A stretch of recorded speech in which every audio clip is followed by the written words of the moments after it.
All right, welcome back to Adventures of Sam and Rick. So, what we doing today, Mr. McCoy? Today, we're going to talk about the big D.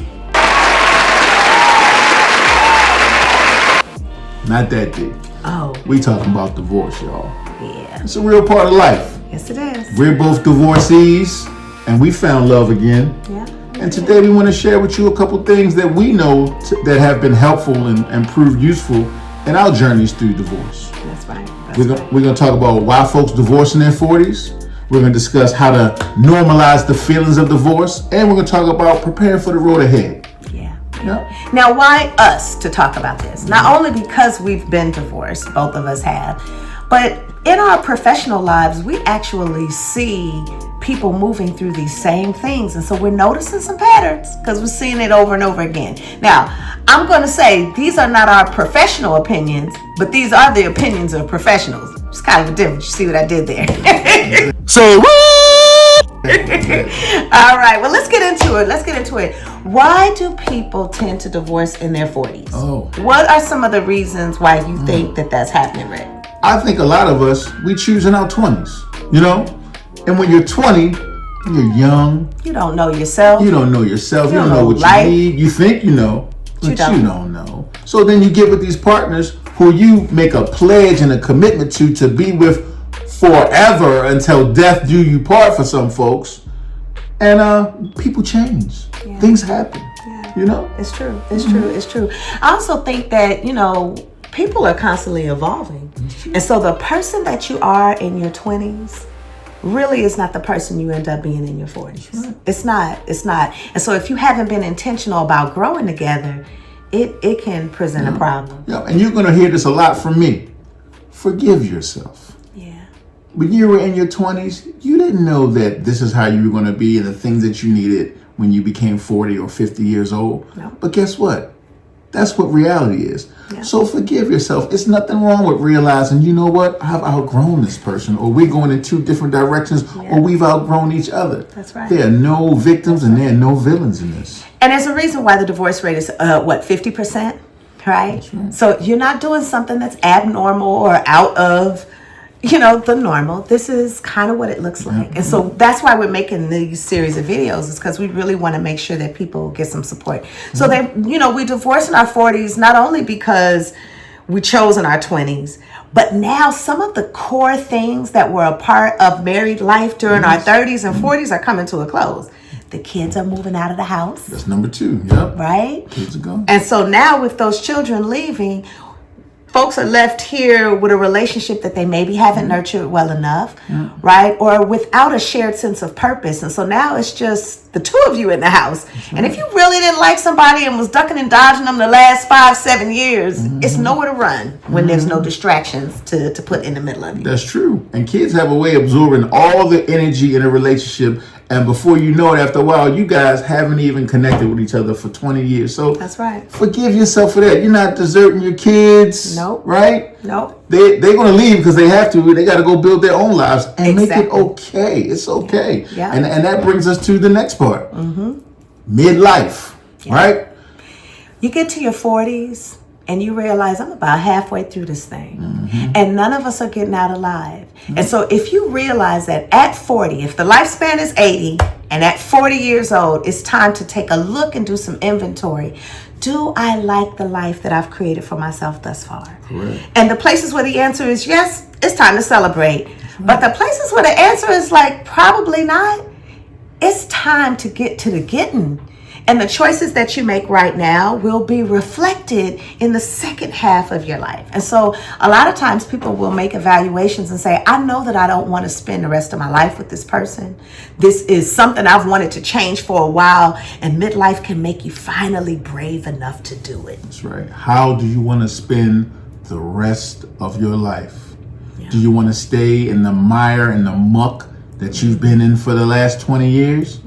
Or do you want to take a nice deep breath and step out of that into some nice firm concrete, some land that's full of excitement and joy and wonder, and be curious again and get out and play and have fun and find other people to have fun with? That was my experience. Yeah. And it can be yours too. This is an opportunity, but you have to be true to yourself and take care of yourself.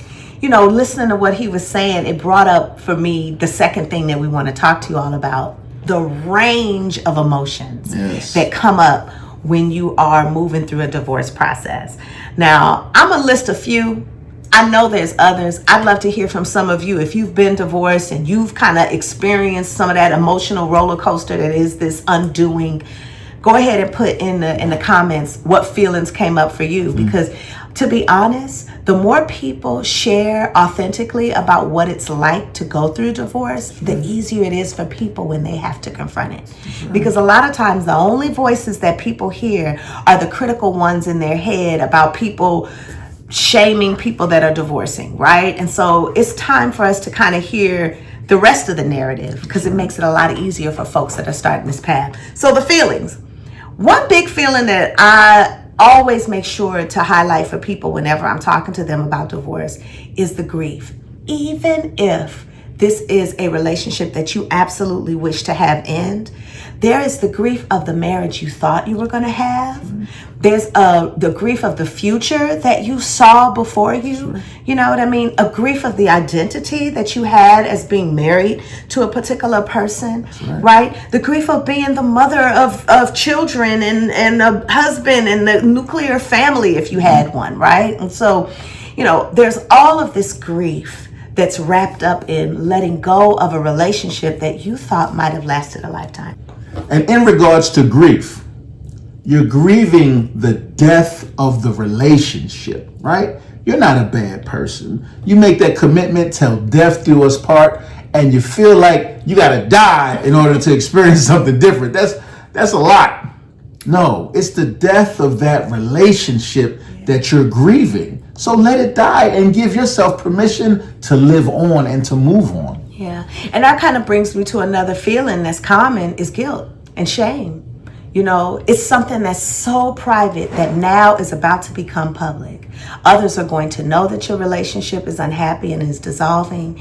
People who've held you on a pedestal as a married couple are now going to have to see that you don't want to be married to this person anymore. And I think guilt too, because anytime a relationship is dissolving, everyone can point fingers at the other person and say what they did wrong. And truth be told, we all probably did something wrong. Everybody's wrong, everybody's right. You know what I mean? That's why I love the whole no victims, no villains. There's the human experience of being in relationship. And so releasing some of the guilt, the shame, for the things that maybe you could have done differently, wish you did differently, things that you let happen to you that you wish wouldn't have happened to you. I mean, there's a whole range of, it's a list of things that you could feel guilty about or ashamed of as you're releasing a relationship. That's right. And then comes the anger. You're going to be so upset sometimes. It might be ever present for a long time because you're going to feel like you've been betrayed. You might feel like taken advantage of. All of the things, right? And you're angry. Take that anger, number one, and make it okay. It's all right to be angry. Accept it. Go do something to get that out your system. Okay? It's okay to be angry. Just don't swallow it. Swallowing anger leads to all kinds of other physical conditions, and we're going to talk about that in another one of our other videos. Check out the Black Buddha behavior videos. We're going to talk about that. But don't swallow your anger. You got to express it and let it out. That's so real. That's so real. And I think a lot of times feeling like the victim in a relationship seems like the high road, right? Like the safer place to be. But it really only sets you up to be mired in anger and resentment and bitterness. And so I encourage you, be accountable for the things that you did that helped the relationship dissolve. Forgive the person for the things they did that helped the relationship resolve, and then create a space in your life for the next feeling that can be a part of the divorce process too. And that's hope. Yes. Once you have decided to let go of what no longer serves you, you are automatically beginning to make space for something that will. It's true. It's true. I always liken this to driving through a tunnel in your car. Let's say the tunnels that go under the harbor tunnel in Baltimore City. This tunnel is underwater.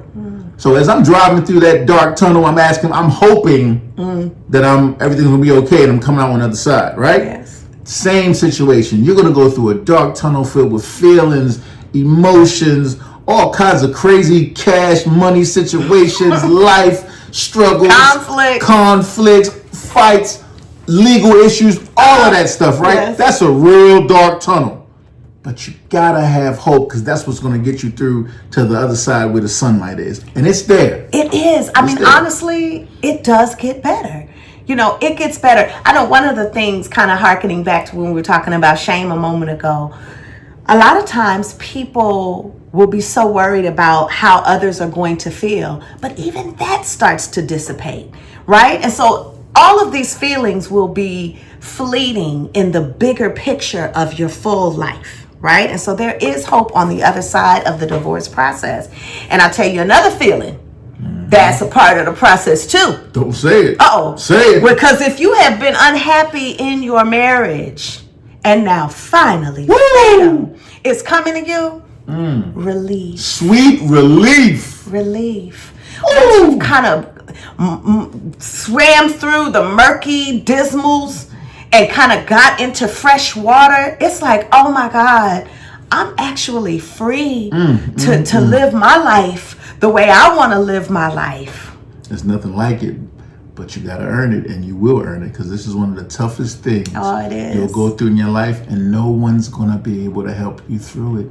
You just have to go through it. And you know, that kind of brings us to the third piece that we want to talk about in today's video, preparing for the road ahead, right? So, and this is where I think I'm so glad to have had the experiences that I've had with you and just professionally all the way around, because now we get a chance to kind of be a lamppost of wisdom and lived experience and go back and tell somebody else what this is about to look like. Give it to the people.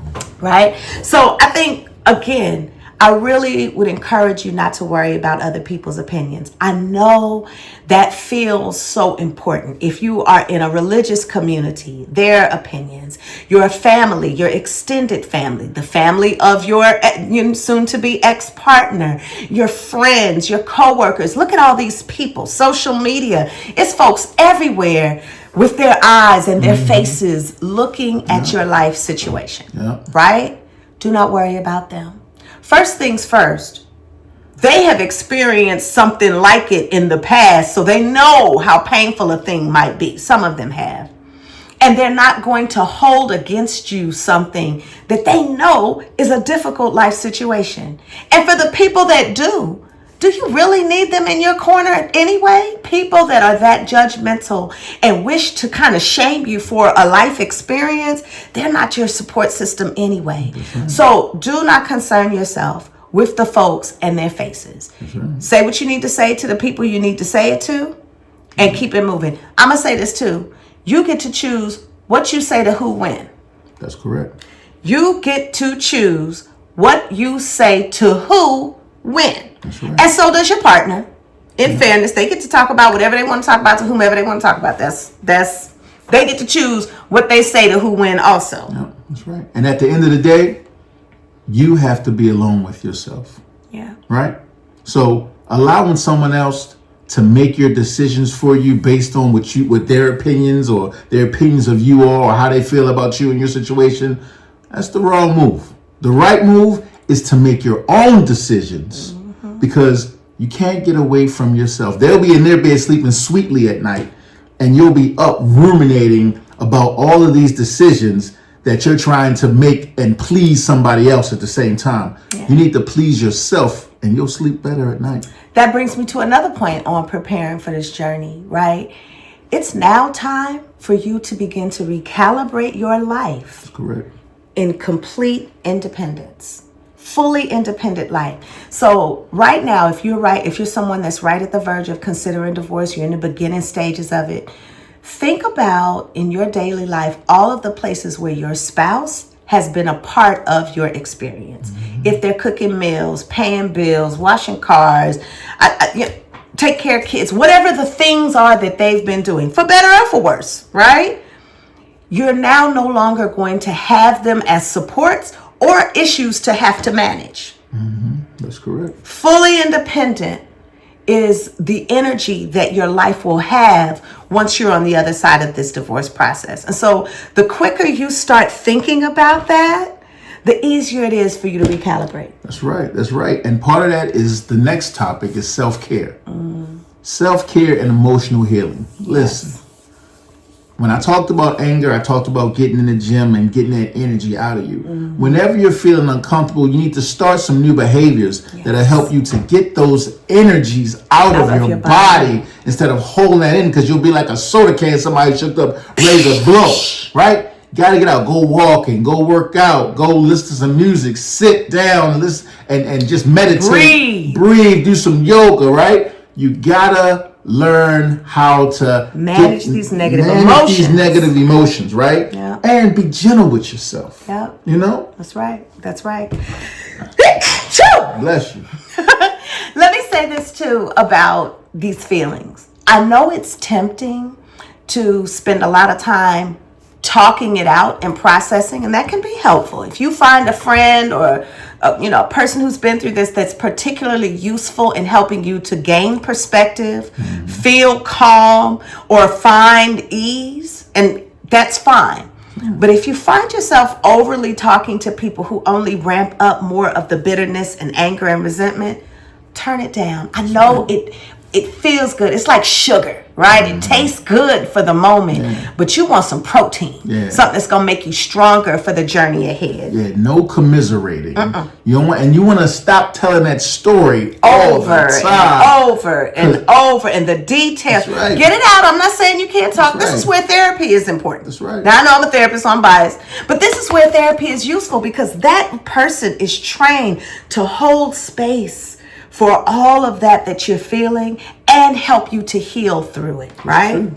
So getting fit, getting a gym, you see a lot of people, they lose weight and get all toned up after the divorce. Socialize, go do some of the things that you wish to do, especially if you're both empty nesting and divorcing, right? It's time for sure for you to get out there in the world and do some things. And travel. That's what I did. Yeah, he did. I started taking cruises every 3 or 4 months. I was on a 3-day cruise.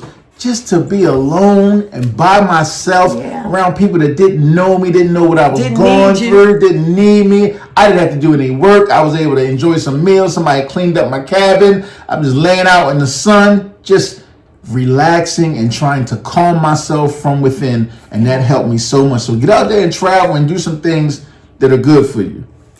Now I'm going to talk about something else. One of the things, and he knows it. I know. He has seen many of his clients and friends and I've dealt with it myself. You know what? When you are leaving a long-term monogamous relationship, you might have what I call the whole phase. Just a minute. When you kind of stretch out and do some different things and try on life again. Life is a buffet. Just like you had teenager years, now you got queenager years, right? And so it's all right to allow yourself some space to just be, right? Not having to, tasting something different for a moment can be healthy and therapeutic. Now, I'm not saying that's the space where you definitely go jump into a new relationship, because a lot of times when people are divorcing, they don't know how to date unless they're dating married. Right? You're not dating to try to marry and have a person come over and make dinner for them and wash their clothes. That sounds a lot like what you've been doing for the past 20 years. This is the space where you're just getting to know people and talking to people and relieve yourself from the idea that you must move towards marriage in order to pursue any kind of connection or communication with a person. That's correct. I think that's really important, because a lot of times you see people like, I can only date if it's moving towards marriage. Come on, not right now. Not right now. Okay? And when we got together, we kind of identified that, you know what? You're coming out of a relationship. I'm coming out of a long relationship. Let's be together and just give each other some space and some time to just explore some things. Even though we're together, but let's skip all the bullshit and be real with each other. It's true. Get out there and live a little bit. I'm right here because I love you. And I want to be with you. But go out there and take care of yourself and get all that shit out your system. And then we can be together more easily and more completely and fully. And I'm telling you this because some folks won't, right? And I don't want you feeling bad for what's natural and what's normal. So that's why I'm telling you that. This is the time to put yourself first. Number one. Look out for your star player. That's right. You've spent a lot of years, especially if you're in your 40s, Them getting kids. your kids, a spouse that you weren't really aligned with. Now is your time. It's your time. And I want you to put yourself first. That's the way to prepare for this road ahead, is to really center your own well-being, your own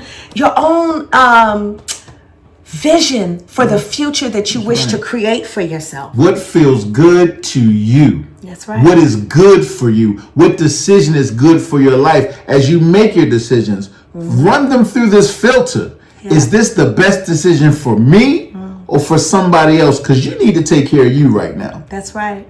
And what I hope for you is that you develop a renewed vision for your future. That's right. It's an One opportunity. that is inspiring and hopeful and really the best version of yourself that you can imagine.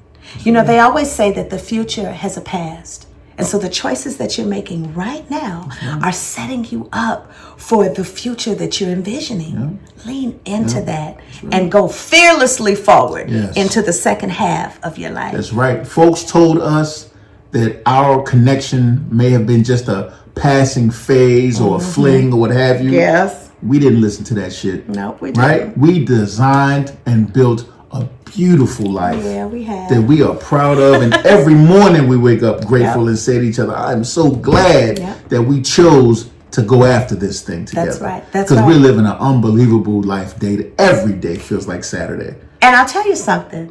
That's not possible unless you're brave. If you're worried about what other people have to say, if you're in your head about what you're afraid of instead of in your heart about what you're hoping for, it's not possible to create and design a beautiful life. But we're going to talk about that in another video. That's right. Check out the series. Keep coming back. Hit that subscribe button. Yes. And hit the next video in the series of divorce. All right? Good to see y'all.